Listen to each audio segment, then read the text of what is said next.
Hi, I'm Tom, N1MM, and I'm going to talk to you about a feature that'll be in Tuesday's build. But first, a little background. Last summer I bought an IC7300, which is pretty revolutionary, entry level, if you will, $1,500 class radio. And it has an excellent spectrum scope on it. As you can see, there are signals showing on the spectrum scope, and as you tune them, you can hear them come in and out of the bandpass.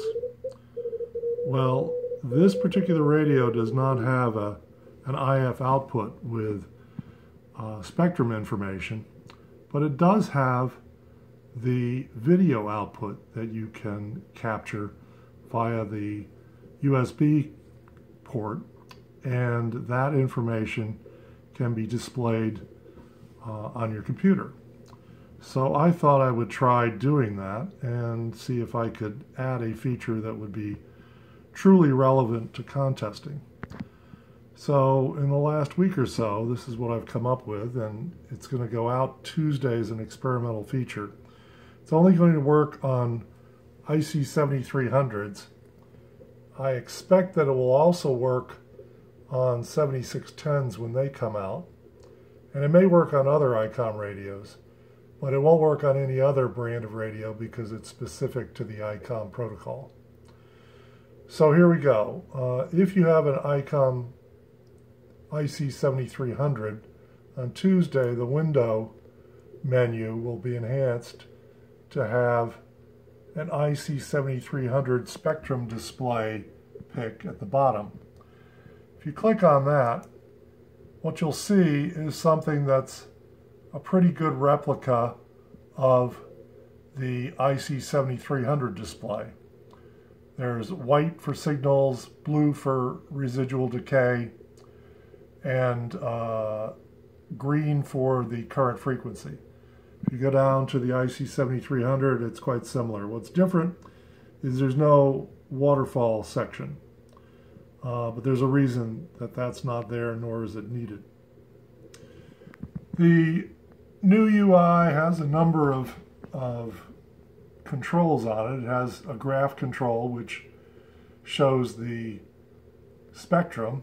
It also has a snap to signal checkbox, a fixed or center. If I switch the IC7300 to center mode, then that will change to center, but the display will still be in absolute kilohertz. It will just be centered on the frequency that you chose. So if you tune the radio, the display will move and you will see different numbers down at the bottom.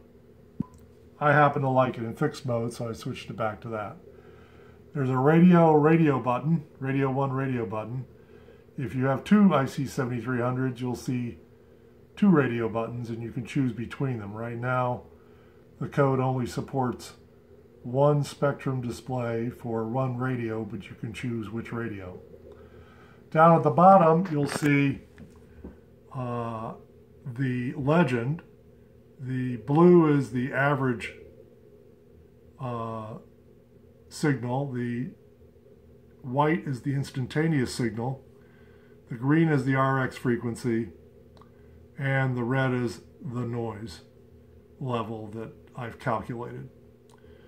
Also on the bottom, there's a very crude signal counter, which is not really accurate, but it is a measure of how many signals there are on the display.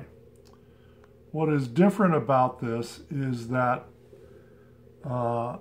by using shift up and shift down in the same manner that you use control up and control down on the band map, you can jump from signal to signal.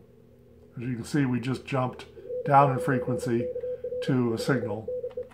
And there's another place where there was a signal, but it's not there right now. There's another signal that's transmitting.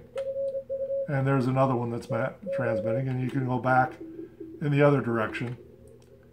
And if you look at the IC7300 display, it's jumping in the same manner as the UI in the program. So what also is done here is that, although I'm not showing it, if there's a dupe in your band map or some other unworkable station, like a US station in the ARRLDX contest for a US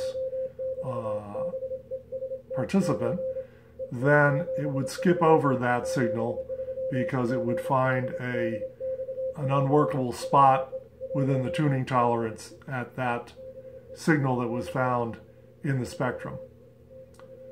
One final feature is that the mouse can be used to choose a signal.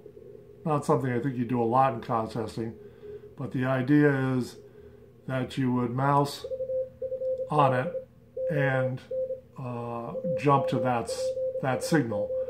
When I first did it this week, I found it was very touchy where you had to click, so what I did was I added that snap to signal checkbox, which allows you to click close to the signal and have it search up and down 2 kilohertz for a signal that's been identified by the software, and it will tune the radio to that.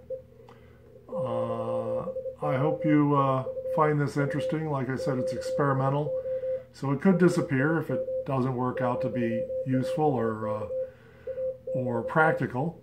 But I'm really excited about the progress I've made in the last week or two, and I hope you are as well.